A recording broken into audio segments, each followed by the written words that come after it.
নমস্কার, হ্যালো প্রিয় বাংলাভাষী। আজকের ফাদার্স ডে। তো এই ফাদার্স ডে সম্বন্ধে একটু আধটু যা জানি বলবো আপনাদের সামনে।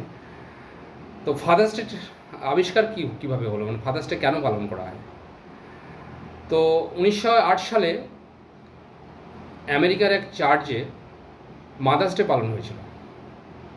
মাদার্স ডে পালনের সাথে সাথে সবাই ভাবলো যে মাদার্স ডে যখন পালন হয় তাহলে ফাদার্স ডে কেন পালন হবে না। এবং সেখানে কিছুদিন আগে কোল মাইনে কিছু লেবার ওয়ার্কার্স ফাদার্স মারা যায় আর কি। তো তাদের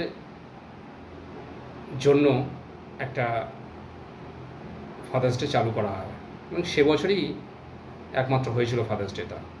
কিন্তু 1909 সালে সোনেরা ডট বলে একজন মহিলা যখন চার্চে কার্মেন হচ্ছিল তখন তিনি ভাবলেন যে মাদার্স ডে যখন হচ্ছে তখন ফাদার্স ডেওটা চালু করা উচিত। তো সেক্ষেত্রে 1910 সাল থেকে একটা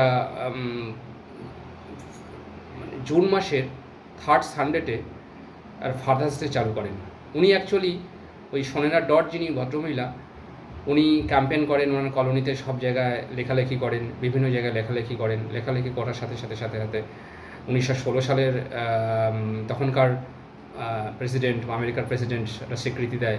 1924 সালেরও তখনকার আমেরিকার প্রেসিডেন্ট স্বীকৃতি দেয়। এই করে কিছু অপোজিট রিয়াকশনও আসে যে শুধুমাত্র কেন ফাদার্স ডে চালু হবে, এটা প্যারেন্টস ডে কেন নয়।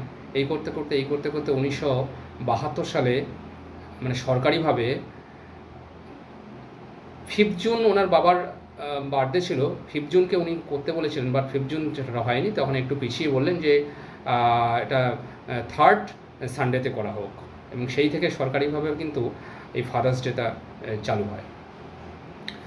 আচ্ছা, বিভিন্ন জায়গায় বিভিন্ন ডেটে হয়, যেমন দক্ষিণ আমেরিকাতে এটা মার্চের 19 তারিখে হয়, আবার অস্ট্রেলিয়াতে এটা 1 সেপ্টেম্বর সানডেতে হয়। জার্মানিতে আবার এটা ঠিক মানে ফাদার্স ডে তার 3rd সানডেতেই হয়, বাট জুনের 3rd সানডেতে মানে হয়। কিন্তু সকালবেলাতে দেখা যায় যে বাড়ির ফ্যামিলিরা ভীষণভাবে একটা ব্রেকফাস্টের জন্য একটা আয়োজন করেন এবং সেই ব্রেকফাস্টে, যেহেতু ঠান্ডার দেশ, তো ওখানে বিয়ারের আয়োজন করা হয় এবং ফাদার্স ডেকে সেরিমনি করা হয়, ফাদার্স ডেকে আপ্যায়ন করা হয় খাবার থালা সাজিয়ে। তো এইটা ধীরে ধীরে কি হয়, বেস্ট 5 ডেসের মধ্যে চলে আসে, যেমন Christmas day, Valentine's day, Mother's day, Father's day. Top 5-এর মধ্যে কিন্তু এই ফাদার্স ডেটা চলে আসে। তো আমরা সব মিলিয়ে প্রত্যেক বাবাদেরকে এই ফাদার্স ডে মানে ফাদার্স ডেতেই শুধু নয়, প্রত্যেক বাবাদেরকে, প্রত্যেক ফাদার্সকে সব দিনেই আমরা শ্রদ্ধা জানাবো, সব দিনেই আমরা প্রণাম জানাবো। বাবাদের অক্লান্ত পরিশ্রম, তাদের সন্তানদের মানুষ করা, সন্তানদের নিজের পায়ে দাঁড় করানোর জন্য অক্লান্ত পরিশ্রম, এটা আমরা সত্যি সব দিনই আমরা পালন করব, শুধু ফাদার্স ডে নয়। তো এটা নিয়ে একটা ছোট্ট একটা স্টোরি বলি। তো এক পুত্র তার মানে শুধুমাত্র বাবা বাড়িতে থাকেন, বা মা নেই বা কেউ নেই, কিন্তু বাবাকে একা বাড়িতে রেখে তাকে কাজের সূত্রে বাইরে থাকতে হয়। তো উইকেন্ডে উনি আসেন বাবাকে দেখার জন্য এবং বাড়িতে আসেন। তো উইকেন্ডে যখন উনি আসেন তখন বাবাকে নিয়ে একটা রেস্টুরেন্টে খেতে যান প্রত্যেক রবিবারে। তো সেদিনও বাবাকে বলেছেন, বাবা চলো আজকের একটা রেস্টুরেন্টে খাবো। তো বাবা বলছে, না প্রতিদিন কেন, আজকের না হয় একটা নিজেরাই একটা রান্নাবান্না করে খেয়ে নেবো। তো ছেলে বললো, না বাবা তোমাকে যেতেই হবে।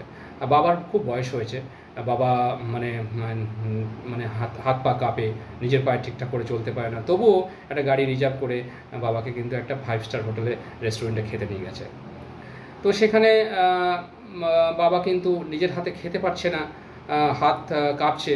তো সেটা দেখে ছেলে কিন্তু নিজের হাতে খাইয়ে দিচ্ছে, জামায় পড়ে যাচ্ছে। তবুও